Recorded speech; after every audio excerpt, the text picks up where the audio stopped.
Boa noite, pessoal. Tudo bem? A psicanálise ela se reinventa sempre. E a Carol falou que ela fica ouvindo os outros de trás daquele balcão ali onde tem os vinhos, a cerveja. Seria uma ideia para a gente, hein, Ana?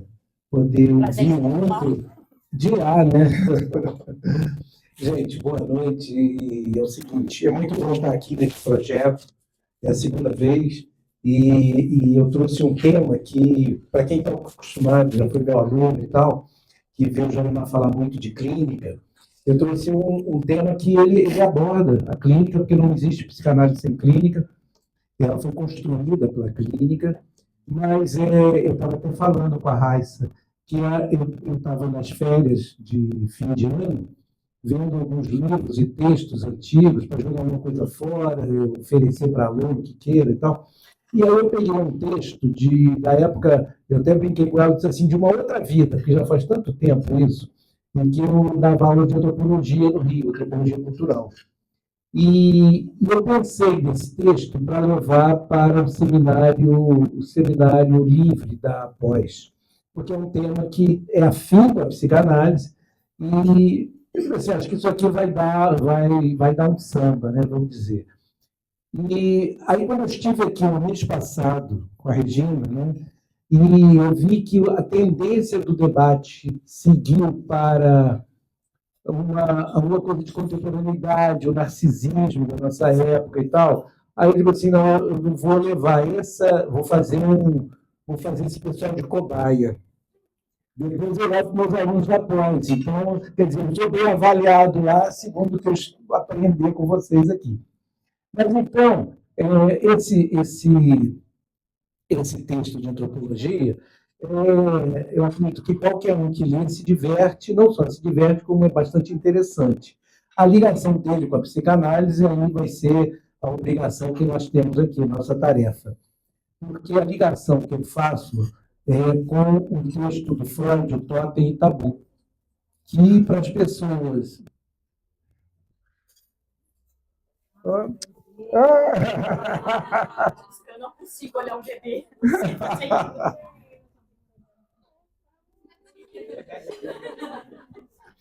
Aqui não está conseguindo.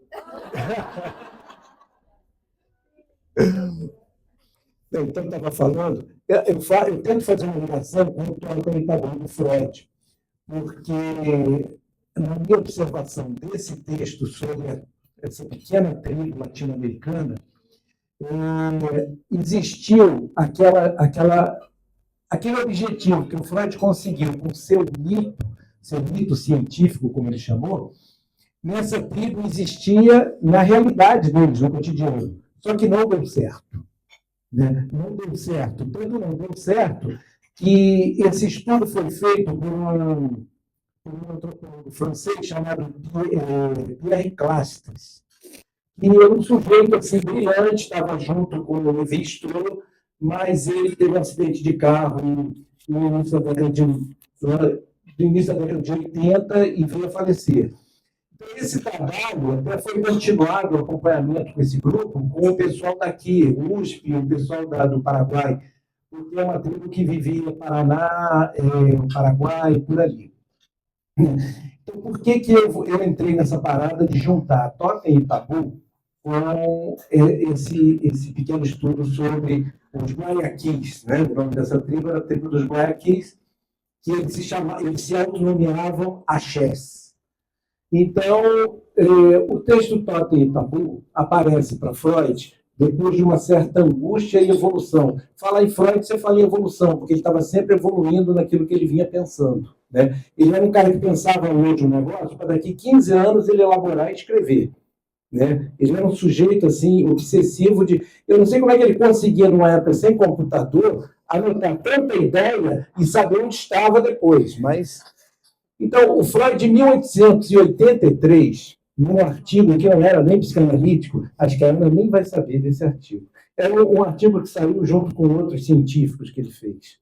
Então, ele fala que entre a doença mental e o selvagem devia ser um exemplo de saúde, porque não tem nada a ver com a neurose, nada a ver com as limitações sociais, etc. E tal. Em 883. Quando foi 1897, num comentário para Fliess, ele repete a mesma coisa. Ele fala das limitações da sua vida em sociedade e que o homem primitivo e o selvagem eles seriam como uma criança antes de qualquer Édipo da vida, que estava assim uma folha em branco. Seria um exemplo de equilíbrio psíquico. Só que o Freud, nessa época, ele estava sob a influência de uma antropologia baseada em Rousseau, que foi o primeiro sujeito a tentar colocar aquilo que é um nó para todos nós, né? Onde começa a cultura, onde termina a natureza, onde começa a natureza, termina a cultura e vice-versa, né? Então, tinha para Rousseau a mesma ideia, que o homem saudável, o homem puro, que teria ideias e equilíbrio. O Freud guarda essa ideia e, depois de algumas publicações importantes, como principalmente a interpretação dos sonhos, e ele começa a falar do Édipo, não do complexo, mas do Édipo. Então, ele, num texto de 1909, que é sobre a escolha de objeto, a Ana me corrige, porque a minha memória já não é... Né? Nesse texto... A data é péssima. Eu também não sou bom de data. Né? Nesse texto sobre a escolha de objeto, ele vai usar o termo complexo de Édipo. E, como eu falei, ele era um cara que tinha uma ideia e ficava com aquilo obsessivamente na cabeça até poder dar conta daquilo.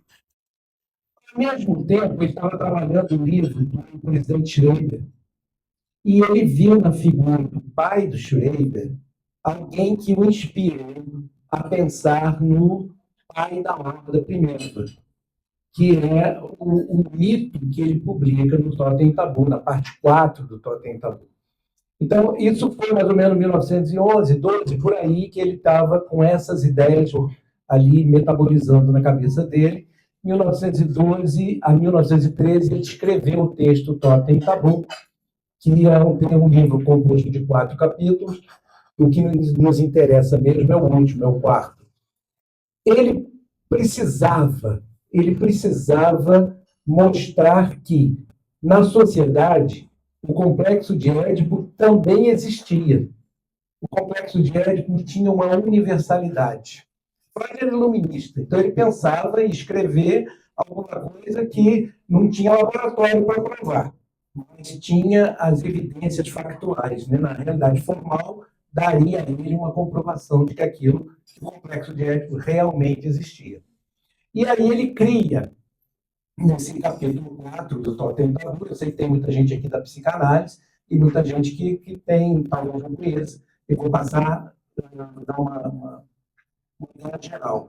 Ele imagina uma horda, né, ainda não organizada como um grupo, uma cultura, uma nação, uma tribo, uma família, uma horda, que, pelo que a etnologia da época sugeria que a vida do homem pré-histórico seriam pequenos grupos, como se fossem famílias que andavam pela terra, por aí, e a organização social, que ainda não era social, vamos dizer assim,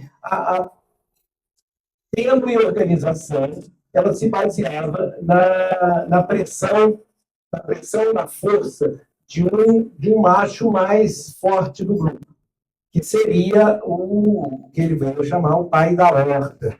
Né? Então, esse homem ele submetia homens e mulheres que o seguiam a todo tipo de serviço, como se fosse uma escravidão baseada na força bruta. Os homens do grupo não tinham acesso às mulheres, só ele tinha acesso às mulheres, aos homens, aos bichos, à comida e qualquer outra coisa. E o Freud coloca uma situação hipotética bastante interessante, que, em um certo momento, os homens desse grupo eles começam a se comunicar, começa a haver um certo mal-estar. Porque, vamos pensar o seguinte, tanto o médico quanto o estágio do espelho, todos os momentos estruturantes do ser humano, na psicanálise, eles vão de uma forma homeopática se formando, até que venham se precipitar num insight ou num movimento. Então, esses homens já deviam, por ser mal-estar, né, querer ter uma oportunidade de eliminar esse chefe. E uma oportunidade, não sei se ele estava passando um barranco, né? Aí empurraram ele, sei lá, botaram uma cascavel na cama dele. Eles matam, né? Eles matam o pai da Wanda. E, como era costume, né? O canibalismo, a refeição totêmica,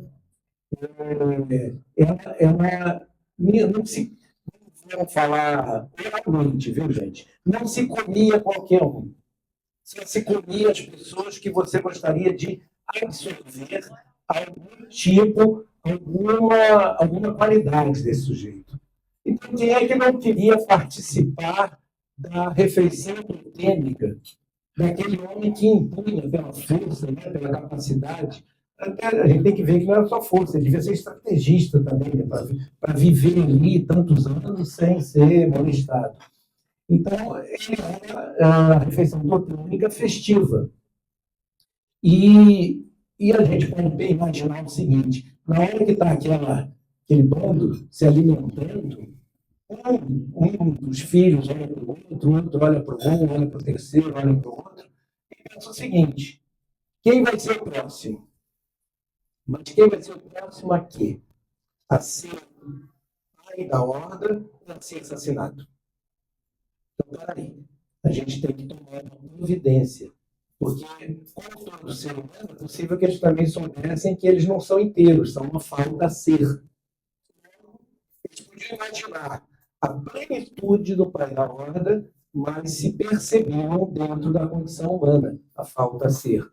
E aí eles se olham um para o outro, outro para o outro, e dizem assim: a gente tem que fazer alguma coisa para se proteger. E aí é exatamente o nascimento do que seria a civilização e a cultura. Ninguém mata ninguém aqui. O que seria a configuração de um totem. Todos nós pertencemos a uma família, né, totêmica, devem ter suas crenças com algum tipo de planta, animal, seja lá o que for.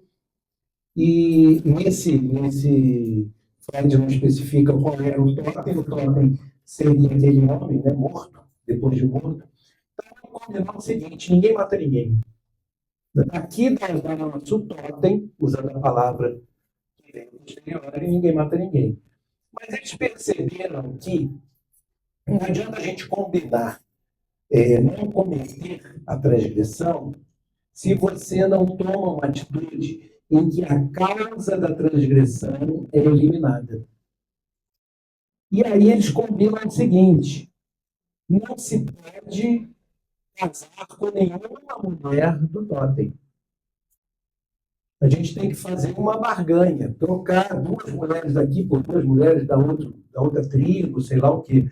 Quer dizer, não é que ele começa, ele manda 2 leis que são basicamente universais, que é o não matarás e a troca entre os sexos. É requisito que se precisa ter para casar com alguém, né? Ter acesso a uma vida com aquela pessoa. E o Freud cria esse mito, né? Ele cria esse mito como se fosse um mito científico, como se fosse um dado coletado de Wundt, de Fraser, os antropólogos que ele seguia na época. Durante muito tempo, essa lei, né, não casar com uma pessoa do totem, ela vigorou. Ela vigorou até que Levi-Strauss disse que a universalidade dessa lei não seria não casar com a pessoa do totem, mas que havia uma universalidade em todas as culturas até hoje conhecidas, é que a questão do casamento, das trocas sexuais, elas são normatizadas em toda e qualquer cultura que se conhece.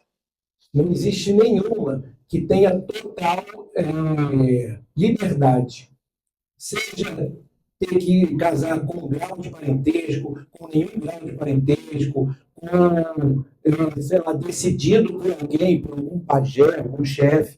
Mas essa lei é universal para todo e qualquer povo que já pisou pela terra, segundo Levi-Strauss. Então, o Freud usa esse mito, o mito que o Lacan chama o último mito da era moderna. De lá para cá, nenhum outro mito parece que colou, né? Os gregos, o do Freud, acabou. Bem, aí eu vou passar para a questão dos nossos irmãos sul-americanos. O Pierre, que o outro nome dele é bem complicado, Clastres, quem alguém gosta de antropologia, estuda antropologia, o livro que está nesse texto, ele tem outras publicações, mas chama-se A Sociedade contra o Estado, em que ele trabalha, ele tinha uma tendência anarquista, e ele trabalha muito, ele vê a América Latina em busca de povos ainda em estado selvagem, para verificar a relação da sociedade e do Estado, como funcionava. E chamou muito a atenção dessa pequena tribo, porque desde os jesuítas já tinha anotações dessa etnia do sul do Brasil, em que existia algo extremamente diferente de quase tudo que se viu no mundo. 3 ou 4 povos, no máximo, se encontrou, né, na antropologia, que existia um sistema de casamento poliândrico. Vocês têm noção do que é poliândrico? Essa palavra é fácil de você pegar pela etimologia dela, mas seria um casamento de uma mulher com vários homens. E os jesuítas achavam muito interessante, porque, de modo geral, organicamente ou biologicamente falando, todas as sociedades têm um certo número equilibrado entre homens e mulheres. A diferença é 48%, 52%, 45%, 55%. Não existe uma discrepância tão grande como nesse grupo, que veio depois a se descobrir que as mulheres, crianças, elas sofriam, além de fugir de lá, por causa disso, eles tinham um ritual, tipo assim, morria um caçador de destaque, um sujeito que trazia bastante alimento, ele morria lá, num acidente de caça, coisa assim. Os negros devem estar chateados com a gente. Pega uma menininha e mata. Fazia uma oferenda. Então, as mulheres dessa tribo, elas fugiam, eram eliminadas em criança. Né?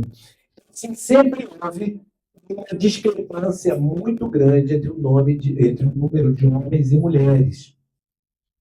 E quando o Pierre estudou essa tribo, já existia menos de 60 elementos, porque existiam outras famílias deles também ali pelo sul do Brasil e do Paraguai. Então, essa que ele acompanhou, ele conseguiu fazer contato e acompanhou durante um tempo, tinha uns hábitos que chamaram muito atenção. Muita atenção. Eles estavam presos entre 2 significantes. Eu não conhecia eles, mas eram 2 significantes. É o arco e o cesto. O que significa isso? O arco é o significante que determinava o universo masculino. O cesto, o universo feminino. E eles operavam uma separação extremamente rígida. Uma mulher jamais poderia tocar um arco, nem um homem tocar um cesto, sob pena de ser castigado. Pior ainda, o Deus que eles tinham lá poderia atribuir um azar àquele sujeito. E o azar seria extremamente fatal, porque eles não tinham, apesar de estar no século XX, com alguns contatos com a civilização, eles não tinham a menor habilidade de plantar coisa nenhuma. Eles passavam 2, 3 dias no local e se deslocavam para outro, para procurar caça e etc. E tal.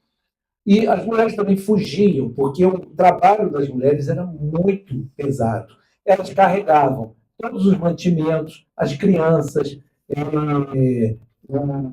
às vezes pequenas caças que estavam lá para serem feitas e tal. Então, assim, eles afugentavam as mulheres. E a gente vê depois que eles afugentavam os homens também. Porque todos os homens, apesar de ter que aceitar dividir a esposa com 3 ou 4 companheiros, eles tinham que aceitar, mas não aceitavam. Né? Era uma denegaçãozinha. Né? Eles fugiam muito. Né? Então, criaram um mito um mito não, um tabu, melhor falando. Existia um tabu na tribo que um homem, um caçador, todos os homens eram caçadores. Um caçador jamais poderia comer da sua própria caça. Se alguém caçasse alguma coisa, ele tinha que passar adiante para o outro, assim como o outro passaria para ele. Então eles construíram esse tabu de os dois universos não se tocavam. Se o homem fugisse como a Índia para o mato e ele tivesse algum problema, ela não poderia caçar para sobreviver. Não poderia usar o arco. Senão eles seriam punidos por Deus. O homem também não poderia ajudar a carregar seus sentimentos, porque ele não pode botar um no cesto. Ele não pode comer do próprio alimento. Então, se ele fosse como a Índia, fugisse da tribo, ele ia morrer de fome, porque ela não poderia caçar. Então, eles criaram um tabu que dava um nó, um pequeno número de participantes dessa família, dessa aldeia. Um caçador era satisfeito com a situação de ter que dividir a mulher. Ninguém ficava satisfeito de poder caçar uma caça mais saborosa e ter que comer a que tinha ali, que o outro oferecia. Mas, como era um tabu quer dizer, sagrado e profano, eles obedeciam quase que cegamente. E é interessante que eles tinham uma capacidade de construção criativa de lidar com esses emaranhados, que nessa tribo tinha 2 homens que em vez do arco, usavam cesto. Um deles era assumidamente gay. Ele identificava-se com o trabalho feminino e se recusava a caçar ou qualquer atividade masculina, a confeccionar um arco, coisa assim. Então, ele tinha um cesto, né? Um cesto, as mulheres carregavam, você já deve ter visto, como isso em filme selvagem, tá? Elas carregavam o cesto com a alça aqui, meio curvada, e o cesto nas costas.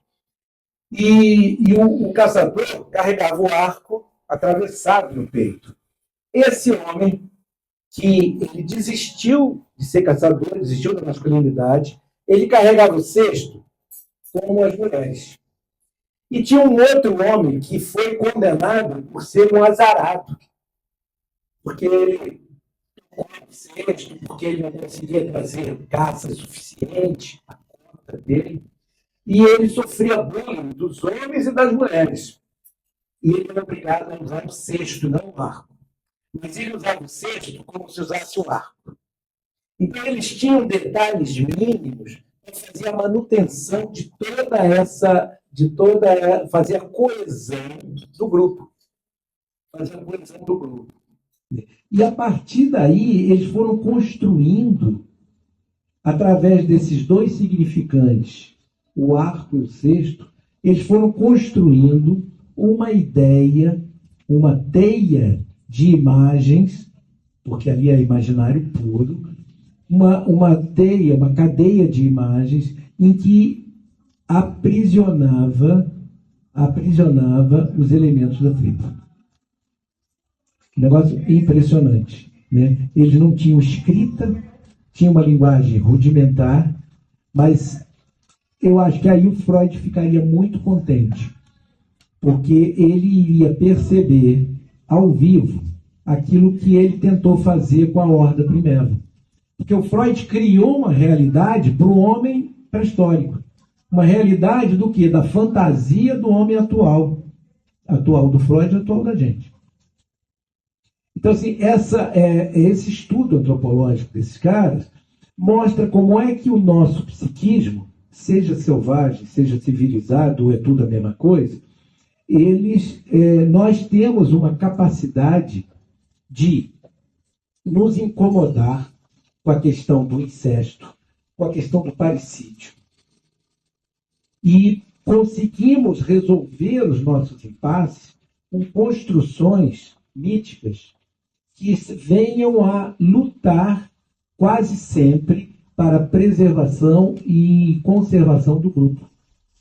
Tanto a Horda Primeva, o Freud ele vai se basear nesse mito que ele cria, numa maneira de você preservar os elementos do grupo, como nesse trabalho, e deve existir 1000 outros trabalhos de antropologia que a gente pode encontrar, eu não conheço, todos eu conheço. Esse aí específico é muito, muito similar àquilo que a gente queria entender. Então, a gente pode encontrar essa tendência de você criar mitos através de totens, nós temos os nossos totens hoje em dia, através da cadeia de significantes, ou melhor, de um apanhado de imagens que são significantes no registro do imaginário, não no simbólico. Mais uma coisa antes de para jogar para essa associação mais conclusiva. Vamos fazer vou pedir a vocês, pensa o seguinte, se de repente aqui a gente resolvesse cantar, mas a obrigação do canto seria cada um vai cantar uma música diferente. Ninguém pode cantar uma música igual. Vocês iriam escutar alguma coisa? Vocês iriam transmitir a música e a poder entender a música que a Ana, que está aqui do meu lado, estaria cantando? Exatamente isso seria a válvula de escape, a catarse que esses caçadores faziam. Eles se reuniam em volta da fogueira, e construíam melodias, cada um fazendo a sua melodia uma apologia a si mesmo. Então, cada um começava a cantar: eu sou o caçador que matei a maior onça, eu sou o caçador que atira a flecha mais longe. Eles criavam uma alanque de cada um, porque o que interessava para eles, segundo o Pierre, na observação do Pierre, era aquela coisa, a melodia, a melodia da palavra. Eles ficavam brincando com a palavra, como os bebês que a gente conhece brincam com seus, que a Ana conhece, brincam com seus ruídos, com suas palavras. Então, assim, o nível de infantilidade era muito grande, mas ali eles tinham uma recuperação narcísica. O cara que não tinha direito, a sua família, a sua esposa, não sabia quem eram seus filhos. Que coisa interessante. Os filhos eram filhos de quem? A mulher tinha 4 maridos oficiais. Como é que esse homem poderia ter? Que tipo de propriedade ele tinha? Nem os filhos. Nem os filhos, porque ele não sabia. E os caçadores só lidavam com os meninos depois de uma certa idade, quando eles construíam um arco, aprendiam a atirar, etc. E tal. Então, eram homens que não tinham o poder de alimentar a si mesmo, não tinham uma companheira, não tinham seus filhos. Eles recuperavam narcisicamente todas as perdas que a sociedade impunha através de um canto que só o próprio cantor e compositor ouvia e entendia. Total falta de comunicação, uma impossibilidade enorme de sair daquilo que a Horda Primeva do Freud conseguiu, que foi fazer da morte do pai o início de uma capacidade de simbolização.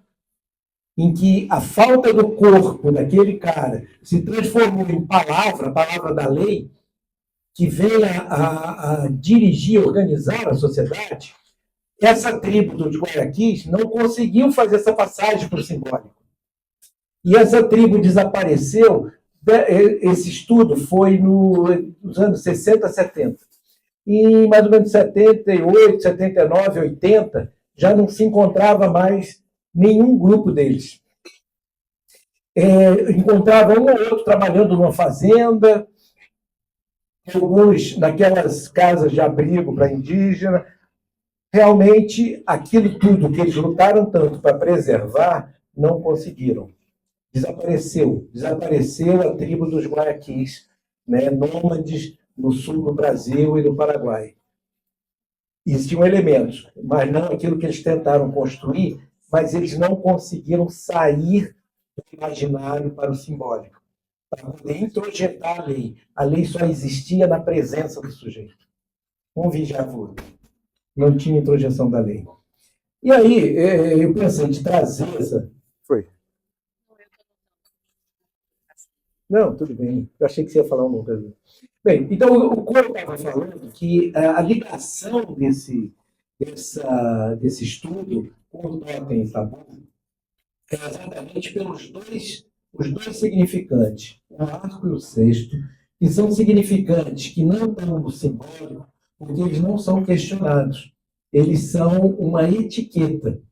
Você vê a etiqueta, a partir dali você já tem toda uma dedução do que é possível fazer com aquilo. E não uma possibilidade de dialetizar, conversar, modificar, aperfeiçoar. E aí eu ia fazer um desafio a vocês, mas vamos falar uma outra coisa antes. O Zizek trabalha muito no texto dele a questão da similaridade, da estrutura, da fantasia inconsciente, e da ideologia. A estrutura das duas são totalmente homogêneas. Elas funcionam, elas sobrevivem sempre numa situação maniqueísta, uma situação dual maniqueísta, em que você só faz uma fantasia de algo se você também compor uma fantasia que seja o extremo oposto daquilo que você deseja ou aquilo que você repulsa. Da mesma maneira, qualquer filosofia, religião, política, ideológica, na sua vertente ideológica, ela só funciona na divisão entre dois extremos, o maravilhoso e o asqueroso, né? O bom e o ruim. Então, essas duas possibilidades, né, da fantasia e da ideologia, nos mostram que, na nossa sociedade, nós estamos na contemporaneidade cada vez mais regredindo no sentido de uma impregnância do imaginário. Isso ficou muito claro na vontade de trazer para cá, foi no debate que tivemos com a Regina. Né? A questão da imagem do sujeito, tanto a imagem dele quanto a imagem que ele posta. Né? A questão das exigências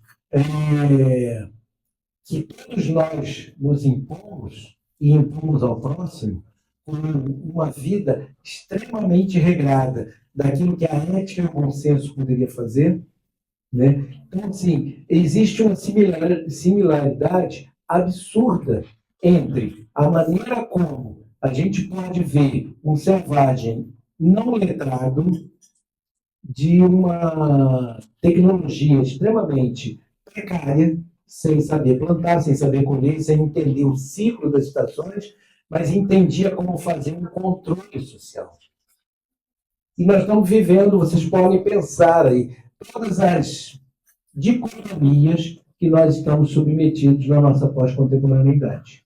Quando eu falei no ano passado aqui sobre a pós-contemporaneidade líquida, né, usando Bauman e tal,